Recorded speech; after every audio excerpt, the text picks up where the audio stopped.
Hi, I'm Megan. Let's keep this case brief.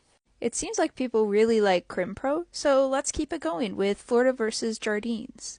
It may or may not actually be Jardines, but I think Jardines is a lot funnier because it sounds like sardines wearing jeans. And with this case, we get into the topic of curtilage, different than what your ear is made of. Curtilage refers to the area that's directly around your home. Think of places like your porch and the grass that's kind of right outside your porch. That's curtilage. And since we're talking about Crim Pro, we're talking about areas that police are technically allowed and not allowed to search without your permission. So the Fourth Amendment protects this curtilage from unreasonable searches or seizures. It basically means that the police can't go on your porch and start searching for things if they don't have a warrant. There's other exceptions, but that's for a different video. So what's Jardines got to do with curtilage? So word's going around the street that Jardines is living in a house where a certain funky smelling plant is growing. And because the police receive a tip, then they go ahead and they bring around a dog who can sniff out this type of plant. So these particular type of dogs are trained that when they smell this plant at its strongest possible point, they're supposed to go over to that point and sit down.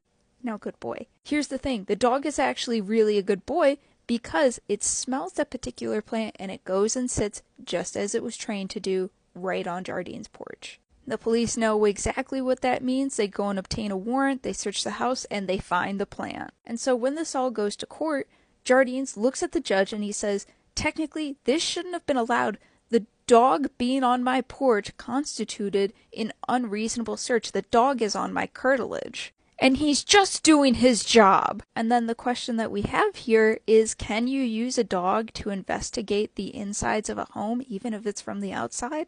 Even if it's on the curtilage? And actually, the judges come back and they say, yeah, that search actually shouldn't have been allowed. So like we said, the Fourth Amendment protects you from unreasonable searches or seizures because you have a certain right to privacy as a citizen of the United States. That's why the police can't just come banging in your house whenever they want. It's because you have a certain right to privacy. As the judges explain, the police can search any area that's not immediately outside your house. They can search your front yard, they can search the sidewalk, they can search those areas. However, as the courts also explain, your mailman goes up onto your porch. They're not invading your privacy, they're just there for a quick second, they're dropping off your mail, and then they're walking away. Different than a police search. And the courts kind of call out the police on trying to use this funny little loophole that was originally there in the Fourth Amendment. If you bring a dog up onto somebody's porch for the sole purpose of them trying to sniff out what's inside the house, that's an invasion of somebody's privacy. Therefore, if you don't have a warrant, don't bring a dog up to go sniff out and see what's inside somebody's house. And if you learn anything from this case, make sure that when you bring your dog to somebody's house, make sure you're only there to feed them treats.